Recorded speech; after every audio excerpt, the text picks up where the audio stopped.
School Louisville boy like Reese Gaines. I know we were cool back then, but things change. Your chick give me brain, my chicken's free range. Reporting live from the 5. Ladies and gentlemen, welcome back to another episode of the Crack Paddles Podcast. I am your host, coming live from Louisville, Kentucky, Alex Crum, alongside coming from Cincinnati, Kevin Dong. Cincy. What's up, Katie? This is the closest we've been in a while. It is. I could feel it. I could feel you. Yeah. Feel your presence. Actually, not only did I hit with your brother for like an hour, we did one of our 6 a.m. sessions, which I always thoroughly enjoy. I also ran into him at Greek Fest. No way. And it's funny because like my girlfriend is a big Brian Dong fan. So Kevin's brother like is a voracious reader. He's also like a top tier on college. Anyway, he's a very bright guy, one of my favorite people.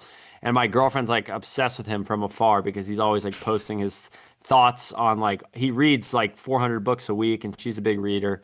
So anyway, she's like, I like love Brian Dong. Like she's just a big Brian Dong fan.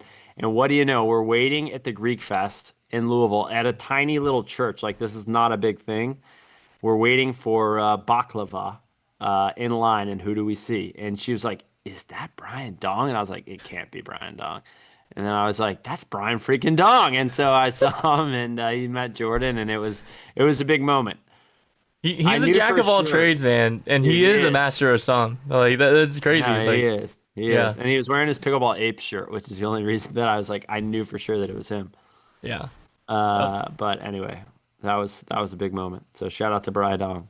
I think he deserves more fans than me for sure. Cause, dude, hey, listen, if you guys want a good follow on Instagram, if your girlfriends are into books, Southern Dumpling. Mm-hmm. Go check him out. That's Southern Dumpling. He's a gem. Food, matcha, reading, and dogs, and a little bit of pickleball. Yeah. All Pokemon. Right. He's well versed in Pokemon. Anyway, today's episode, we're going to be going through everything related to the Philippines trip. Yes. Right? And along with that, a little bit about like the Friday Pickleball guys. We're going to get into a little bit about the experience running like some clinics and stuff. And that I've never run clinics before, so that was my first clinics I've ever taught. And then we can talk about the tournament experience. And then, of course, at the end, lessons learned during the tournament experience. And then next time we're going to talk a little bit more about we're going to resume regularly scheduled MLP topics. So yeah, this is going to be a lot of you, Katie. We've talked about your trip to the Philippines, but maybe not in great detail. So I'm going to let you take it away. I think it was an awesome trip, and I'll just kind of provide some feedback where I can. I will say one of my best friend's wife is from Manila. Like she's Filipina, and she's been here for like, I don't know, 10 to 15 years. But we had dinner with her the other night, and I was telling her about your trip, and she was like, no, like pickleball in the Philippines is crazy right now. She's like, it's kind of like a status symbol, like over there. Like it's like pickleball is like a status thing now. Like if you have like a good paddle or whatever, like she said that it's a big deal over there right now. So yeah, and I know like, okay, if you're not from the Philippines or whatever, or like, why would you be interested in this episode? I mean, honestly, it just gives you a window into like what's going on somewhere else in the world. Because for pickleball to grow and evolve and stay around long term, like it does need the global aspect of it, right? So seeing it grow outside of the U.S. is obviously very important. And so we'll give you a little window into what it's like. Like you said, it's a little bit of a status thing. Just a fact is like the Filipino currency is weaker than the US dollar, but a lot of paddle companies still need to sell to make a profit, right? So what ends up happening is I heard that like, okay, obviously like a Selkirk boomstick or even a Yola, like oftentimes those are like a month those could be up to like a month of salary for some people. So that's why it's kind of like, I think there's a little bit of the element of like, okay, it's a little bit of a status if you have one of those paddles. But at the same time, that's why I think brands like Friday, Vatic, Honolulu, like a lot of the more budget brands in the US are doing well in the Philippines because it still makes it a little bit more accessible if you can get the stuff that's a little bit more price friendly and still find yourself on a pickleball court. So anyway, starting with Manila. So I flew to Manila, and that's where I actually met like the entire Friday Pickleball team. Jake, Isaac, Scott, the three main guys, Matt, the CEO, and then Kyle Kazuda was there, and James Lynn was there. On the way there, I had to stop in Seattle for a night, and then Seoul, Korea for a night, and then finally got to Manila. So I literally left home Wednesday night so that I could work in Seattle, so I could work in Seoul, so I wouldn't be missing any PTO.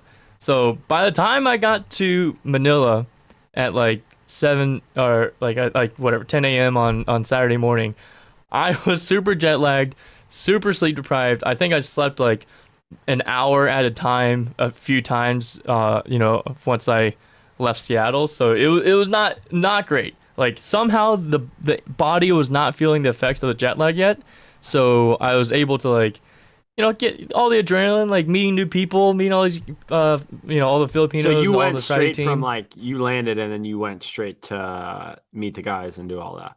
Yeah, I literally met Like, the guys in the Manila airport. Okay. Yeah, met them in the Manila airport. Yeah. And then we all like traveled to the hotel together in like a huge big passenger van. So I will say, just in general, if you're ever wondering what the Friday guys are like, they create a ton of like pickleball skits, and like all their content is like very heavy on humor. And dude, all three of them are hilarious. Like Jake, he almost like it's almost to a fault. Like he like even when he's low energy, he's like practicing, he's working out the muscle of like making jokes. Like he can be like so dead tired, and he'll just still come out of nowhere and like crack a joke, and you're like, I thought you were sleeping. Like what's going on? Like and then Scott I had already met before. Isaac, hilarious. He's very lovable, and I mean literally lovable, because like I feel like he could literally just look at some of these girls in the audience, and like just by looking at them, they would be like, oh my god, this guy is so handsome, like he's so beautiful. And that was actually hilarious to watch the whole time. But anyway, Kyle Kazuda, he's not he's not an employee, but he's a obviously big part of Friday now. I gotta say, like, I had met Kyle because I've played against him and stuff, and I've seen him at all the tournaments. But spending more like an extended period of time with him off the court, I was like, dude, like, I thought everyone has like a healthy dose of like their content self and then their normal self outside of content. And like, you don't want the bridge to be like too different, and you also don't want it to be like exactly the same, or like everyone treats it differently. I feel like I'm like, okay, I'm just like a little bit more higher energy on in content. But dude, like Kyle is like the same. Like he's like the exact same. Like on camera and off camera, he's like the exact same. And maybe that's because like we still don't know each other like super well. So maybe he felt the need to be like always on. But I was like, dude, like this guy brings it. No, so anyway. I think he is. I think he really is like obsessed with it. Like I think. Yeah. Oh yeah. And that's how it comes across. And like I think he's a 10,000 hours guy. You know what I mean? Yeah. So. No, I respected it. I was just like, dang, like that. I did not expect it almost. Sure. But anyway, so that's the cast of characters. James Lynn, we'll get into him more because he was there the whole trip. The other rest of the crowd was just there for the Manila side. And then I met Matt, who's the CEO. Okay. They were working together with like the Dick's Sporting Goods equivalent of the Philippines. So it's a company called Toby Sports. And we literally were like hosted by Toby, the guy, like Toby, like literally, like, it was Toby. Like, yeah, exactly. And they organized events like on Fifth Ave, which is basically like the Times Square of Manila. And they just like set up 2 rollout pickleball courts, and we were just like playing in the streets, and like literally people that are just like shopping, eating, doing whatever are just like, oh, like what's this pickleball stuff going on? It's like, dang, like we're like in the city like doing all this stuff. So that's awesome. That was just like incredible energy. Somehow like my adrenaline kept me going long enough, and then I was able to crash at night to get a little bit of recovery time. But basically, like, dude, Manila was like definitely, it felt like New York City if it just had like a little bit less if it wasn't as crowded. Yeah. Like it was like super nice, so many things to do, and like still crowded, but not like people on top of people like New York. Right. So that was freaking awesome. And Then also, I feel like Manila, like for me personally, like I think my like weariness for like traveling to Asia, like not number one, I mean, it just takes forever to get there. But then also like English is tough. Like I mean, I'm sure now like it's so like posh to like go to Japan and yada yada yada. Like obviously, I know that the tech is so good over there that like you can just there's QR codes, everything. Like I know it's so easy to like order food and do all that stuff on your phone. But in the Philippines, like a lot of people speak English, so that would oh be yeah.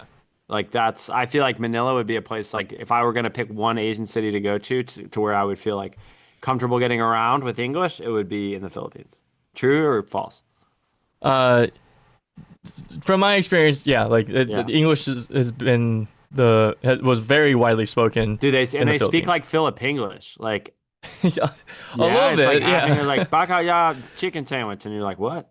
Yeah, Like that yeah, in a lot but of languages, but they like almost everyone can just like speak English, like Yeah. or at least everyone that we interacted with like could just like speak English if they wanted to. And I actually asked them, I was like, well, they were saying there's so many dialects. I was like, okay, like if there's like three main groups of islands, and like there's dialects and stuff, like can you understand each other? And they're like, well, honestly, like sometimes there's overlap, but sometimes there's not enough overlap, and we have to speak English to each other.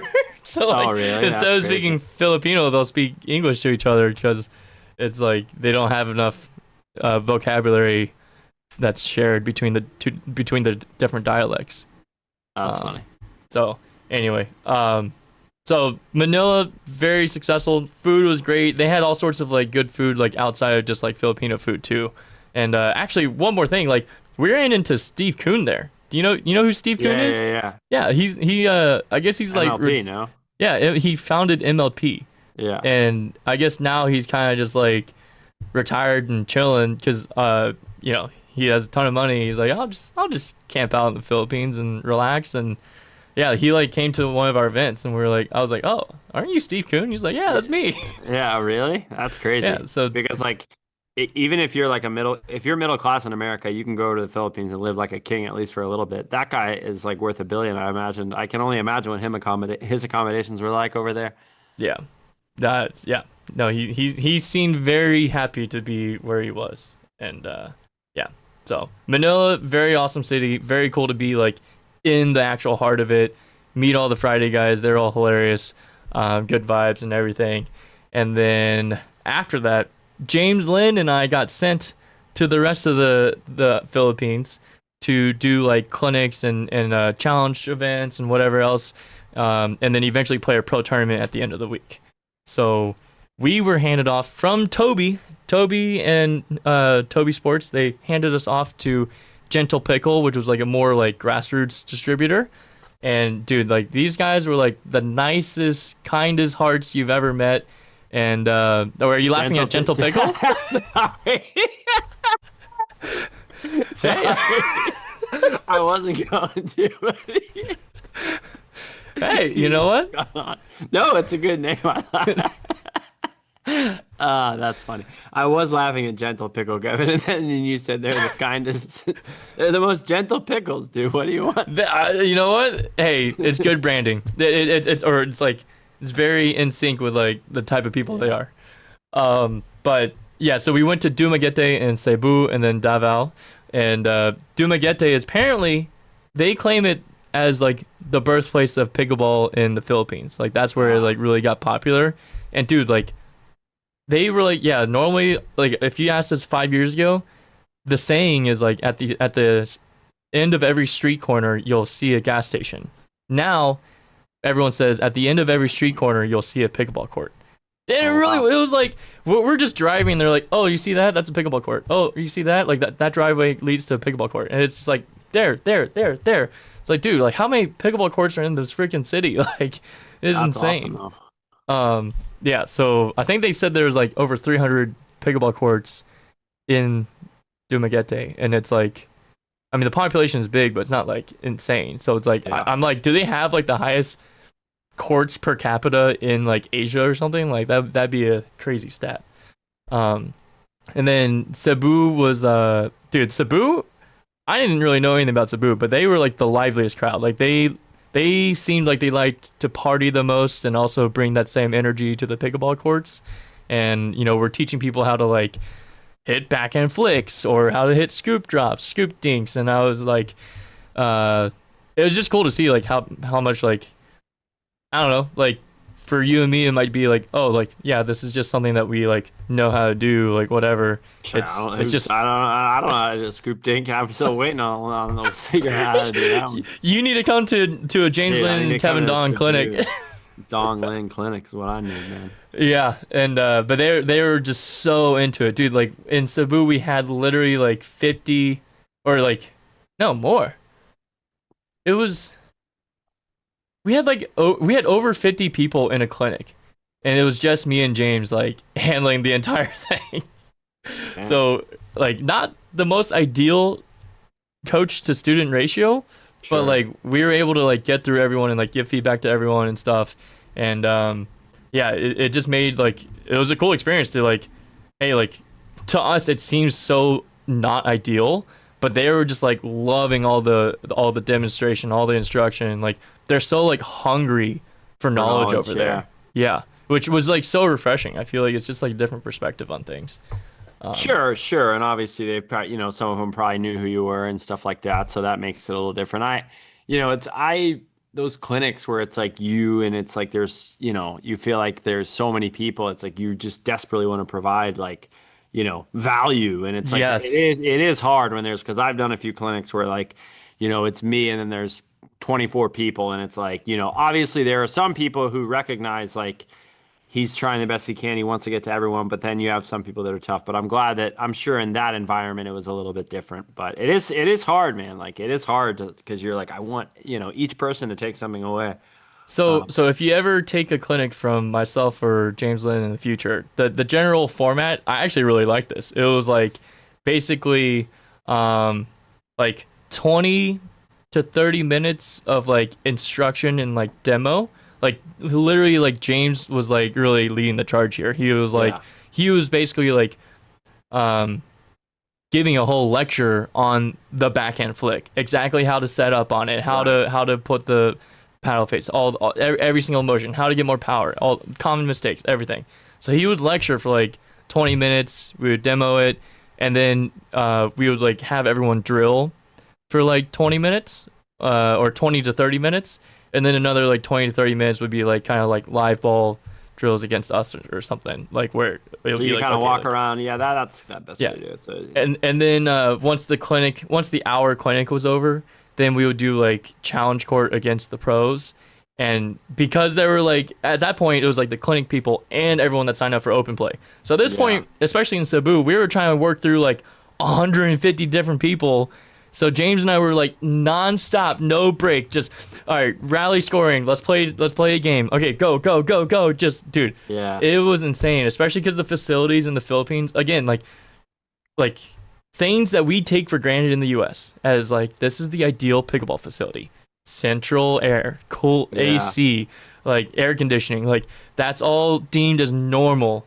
Dude, over there's no friggin' AC in these pickleball facilities. Like it's just there's no like ventilation. The ventilation is that it's like partially open and like there's just a fan trying to blow air out.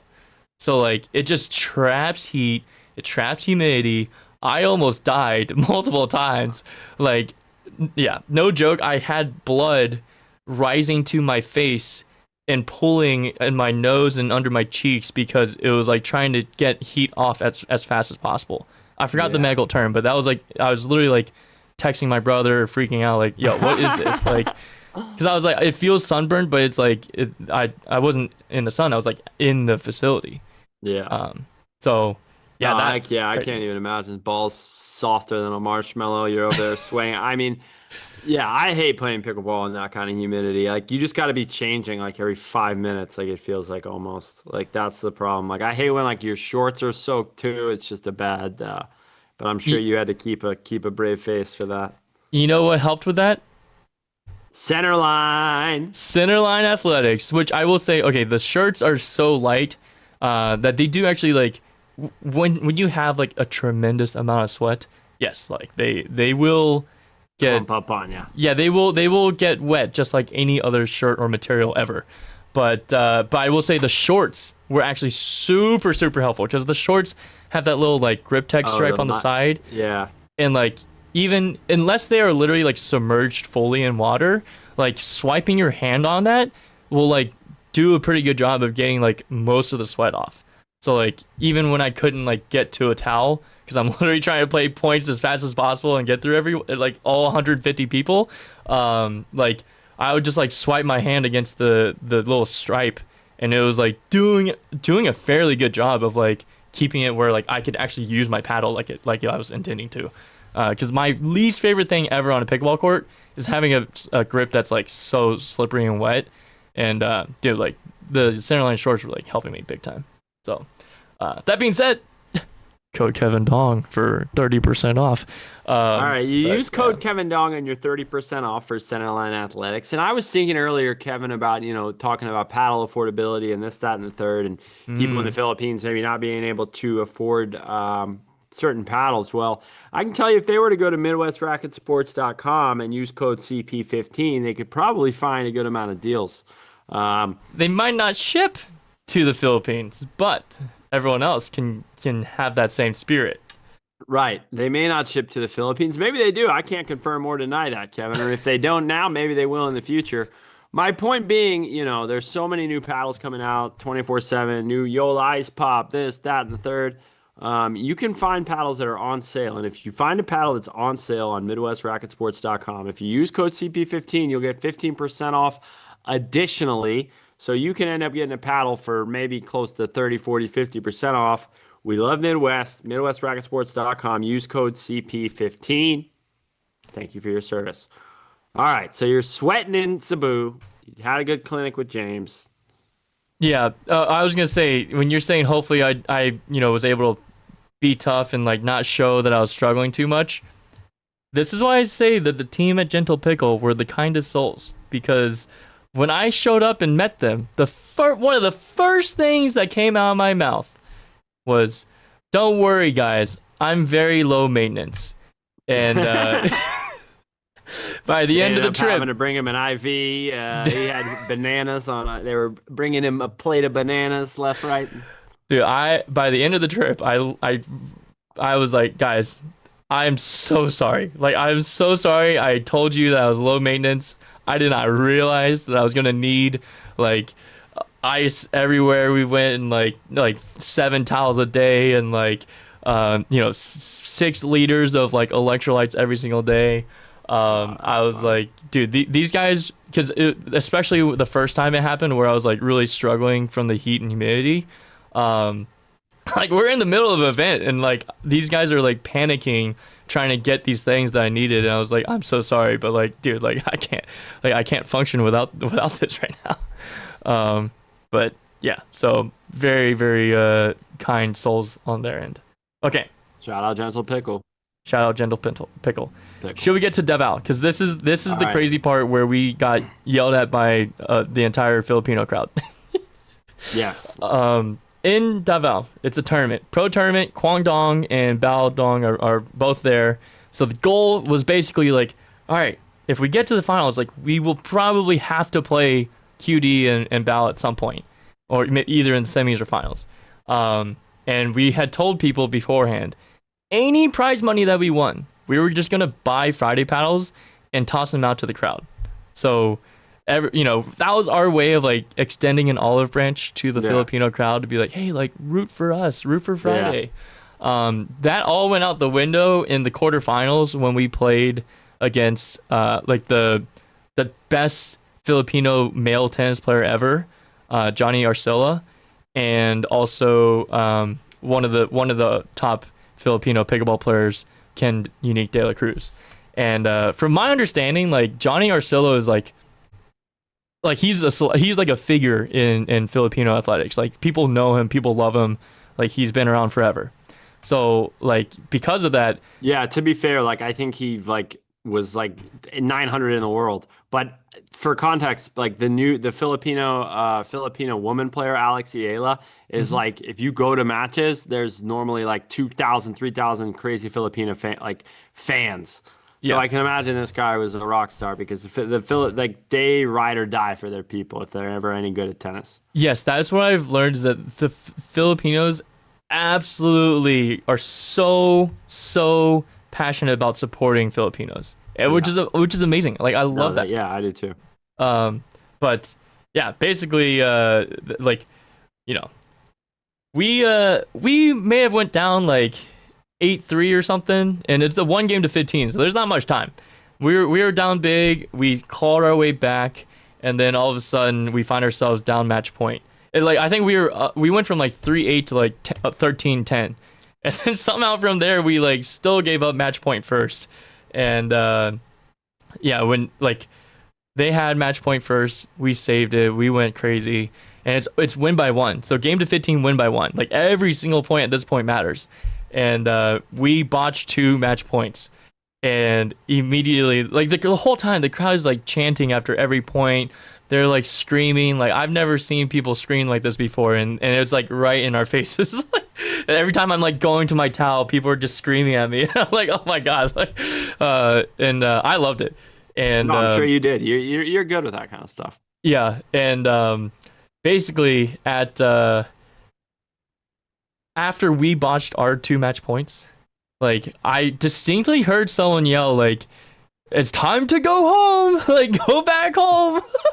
I was like, "Oh man, that's so good." I like normally when people are like yelling and stuff, I don't normally like hear what they're saying. It's more like I just like absorb the energy and I love it. Like I just use it. But that phrase, like I heard crystal clear, and I was like, that I like broke character. I kind of chuckled, like I was like, dude, that's actually so good. Like, but fortunately, we were able to fight off another 2 match points. I think James had some insane counters on one of them, and then I just hit a good fourth on the other. And then I can't remember if we went back and forth another time, but eventually we closed the deal, and like, dude, like the crowd. The crowd was like so special. Like that is the most incredible the most fun, yeah, probably most fun you ever had playing. Yeah, for sure. How many people do you guesstimate? They sold 500 tickets, and they saw a ton of people come in without tickets. So probably like 600 people in the building. Damn, that's crazy. Yeah. No, it was a ton of fun. And like not all 600 were going to be like watching our court specifically, sure. But yeah. Because they intentionally kept us away from center court because Friday was not a sponsor of the event.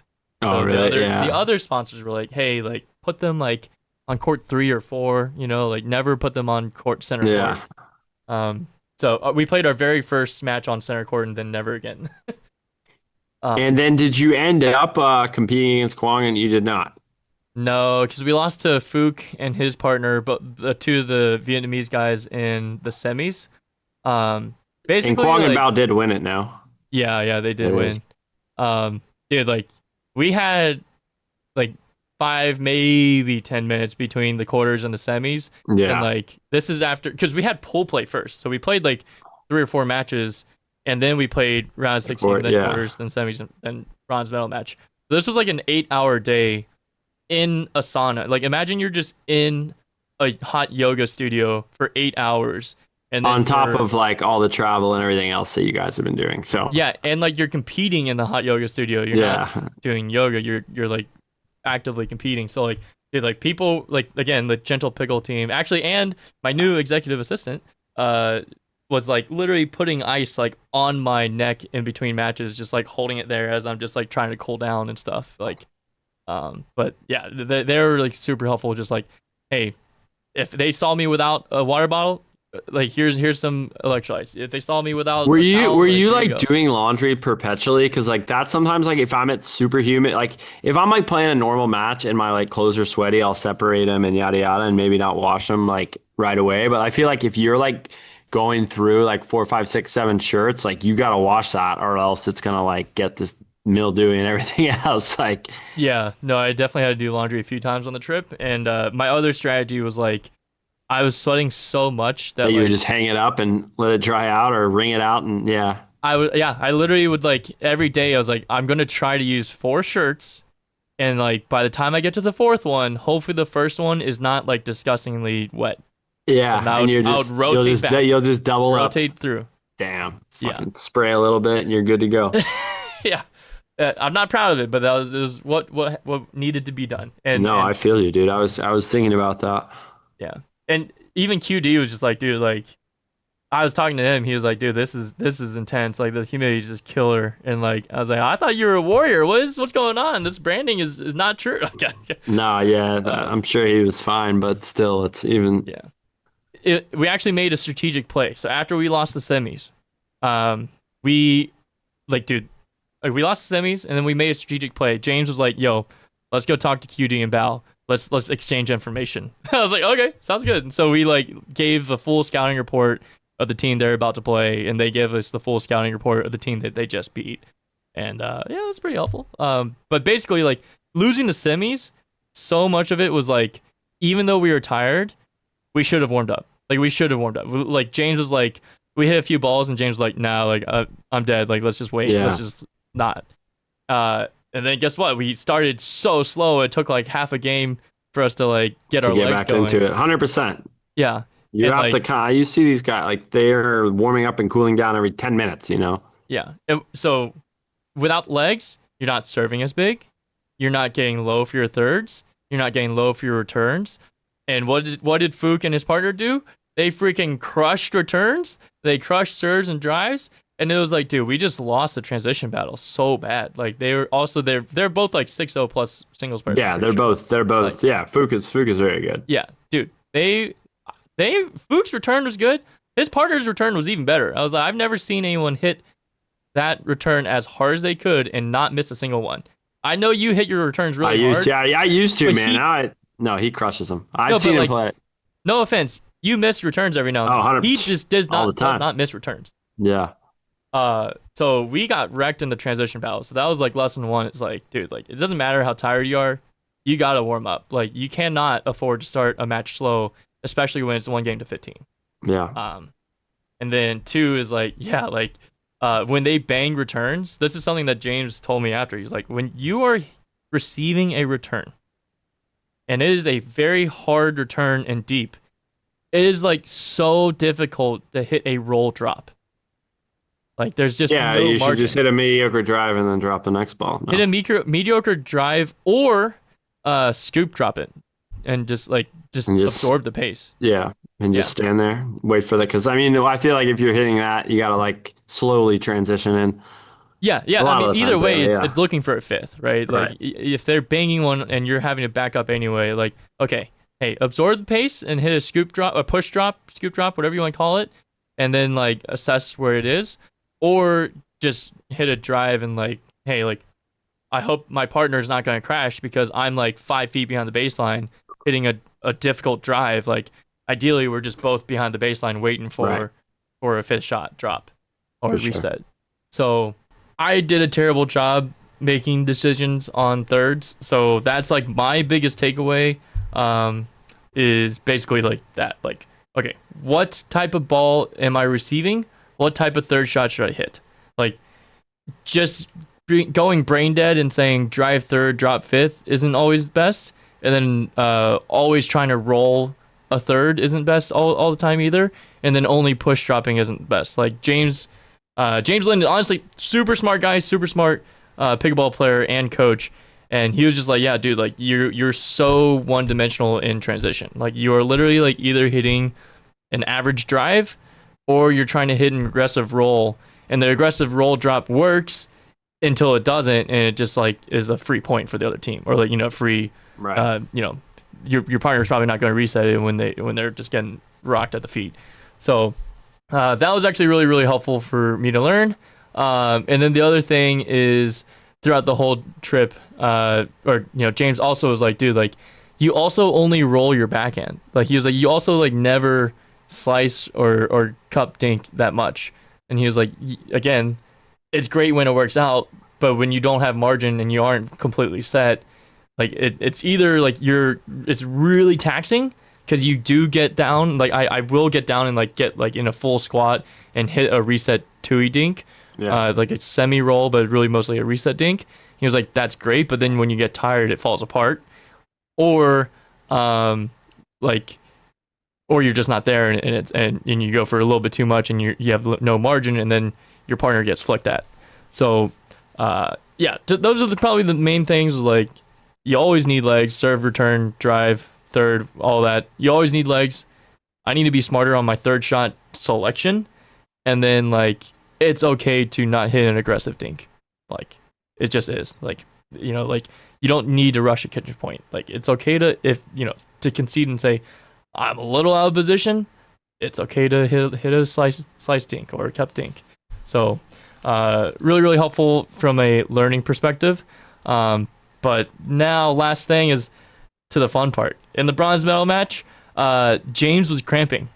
So he was like, I was kind of like, dude, like, we have to warm up. Like, we have to go hard in the warm up. We can't just like start slow.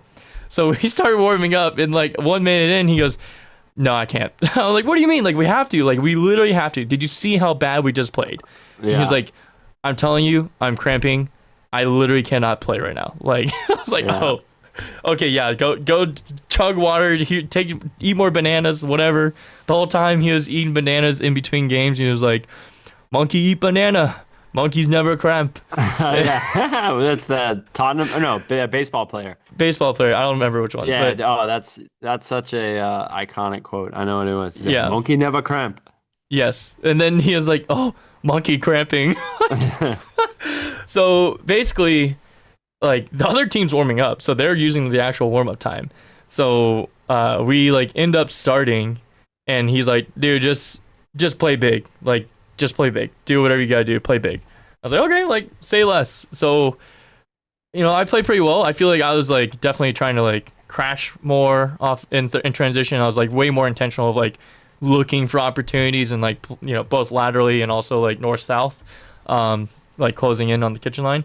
And then like he was able to make balls the whole match. I was able to create aggression and offense, and afterwards he was like, yeah, like, I'm glad I got to see you play that last bronze medal match, because everything else you did this week was overwhelmingly mid.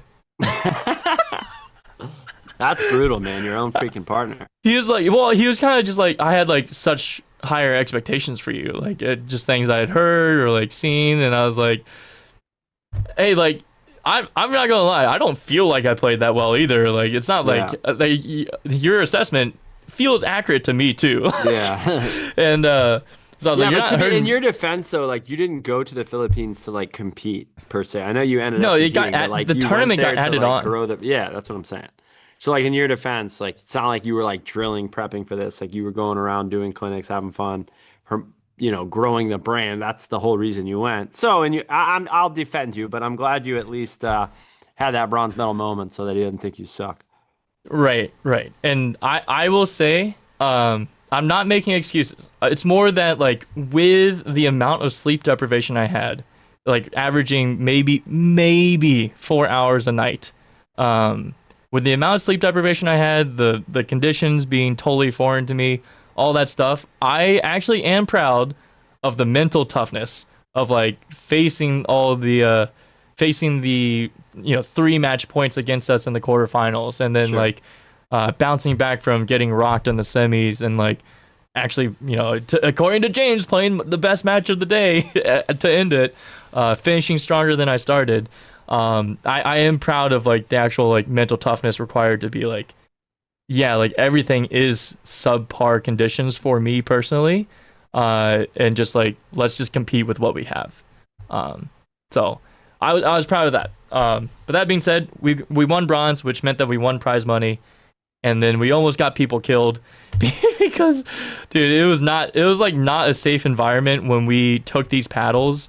Like, we had like 4 paddles that we were tossing out to the crowd, and like, when they gave us the bronze medals, we were like, all right, like, we're gonna toss out this stuff now, and like literally as soon as we brought the paddles out, everyone like bum rushed forward, and I was like, dude, like, this it felt like totally dangerous because like Yeah. people are like climbing over, or like they're like all like reaching, and like whenever we toss the paddle, like everyone, it was just like a jump You would ball. just But see imagine a like, sea of people. Yeah, no, I can imagine, dude. dude, Especially over there, bro. at one point like the someone like knocked over like this little like sponsor thing that was like set up to like have a little like banner or whatever. Like the paddle like just got like close enough to it that like someone like jumped up and like got bumped by a million people and then like hit the whole thing and it, like brought it down. And then I think when I tossed the paddle, like people were all fighting for it and they like grabbed it and like shoved it and it started flying across the room and like it almost hit QD in the face. Like QD, like he came up to me after he's like after that whole thing happened, like he was like, dude, like I was like just bending over to put something away and I looked up and like your paddle was just flying at my face. I was like, dude. Kevin Ong breaks Kwang Dong's nose Wang Yun's nose while he's in the Philippines.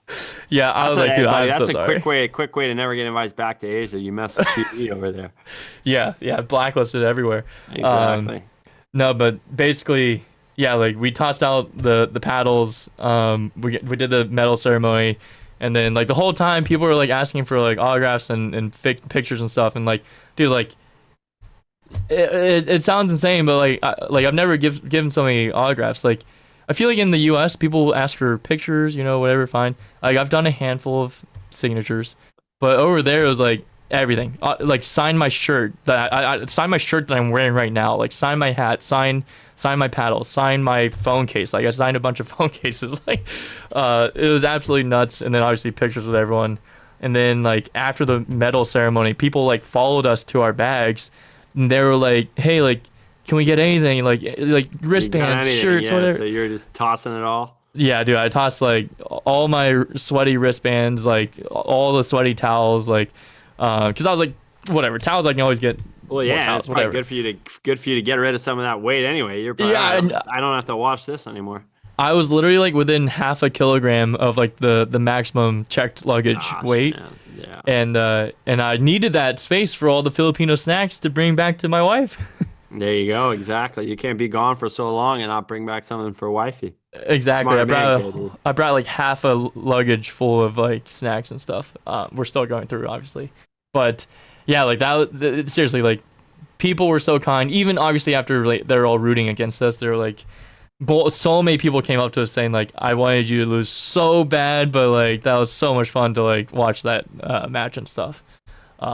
So yeah, Filipinos, man, they go hard and I love it. Like, yeah, it's just an amazing experience.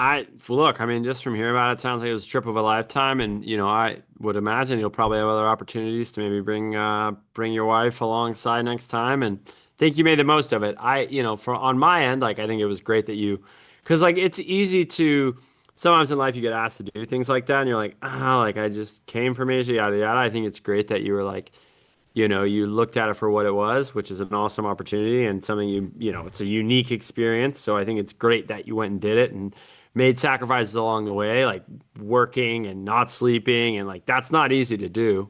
And to have like the mental discipline to like stay on your shit while you're away, because it's easy and not get fired. Yeah, correct. So I think that's awesome. And then again, I talked about this a little bit, but I think like what the Friday guys are doing is brilliant because again, they, make an affordable paddle, right? Which in the Philippines is still probably pretty darn expensive, but that is one of their things. And to like actually go over there, boots on the ground, and not just like go over there, but like have a plan and, accrue the sponsors and do all of that. Like it takes a lot of work on their end, but I think it's brilliant because again, that's a market over there that is, ripe. And again, not everybody over there can afford a $300 YOLO paddle. So it's like going over there, I think is brilliant. You don't see a lot of other small companies doing that. So yeah, I think they're very smart in that way. And I'm jealous. One of these days I'll make it over there. But we'll see. For now, I got to go to Austin. We'll do some KDAC clinics over there. Listen, Philippines has always been like I've said this like for years. Like I love Filipino people. I've never met like a Filipino American that I didn't think was just like the nicest person. Sounds like everybody you meet that's Filipino, they're just like the people at Gentle Pickle. You're right. And Right. just like But the people at lots of Gentle energy. Pickle. Lots of energy. Dude, exactly. Gentle Pickle. That's why they're some of my favorite people. But yeah, thanks for tuning in, guys. I think that your trip's fascinating and definitely gives you a look into the broader scale of pickleball, and that it is growing Yes. and that it is becoming such an important part of the culture, especially in Asia, but a lot of other places as well. So we'll It's check in not with a you guys fad. soon. It's a Not a phenomenon. fad, no, for sure. There you go. We'll check in with you guys soon. We'll talk some MLP and some APP Cincinnati next time you hear from us. We appreciate ya. We'll see you soon. Sounds good. See you next time. That sucks. Life's tough. Last thing I need is more stuff. It's true. I need a little more time with you and more rose with my lunch. One piece of mind. Sometimes you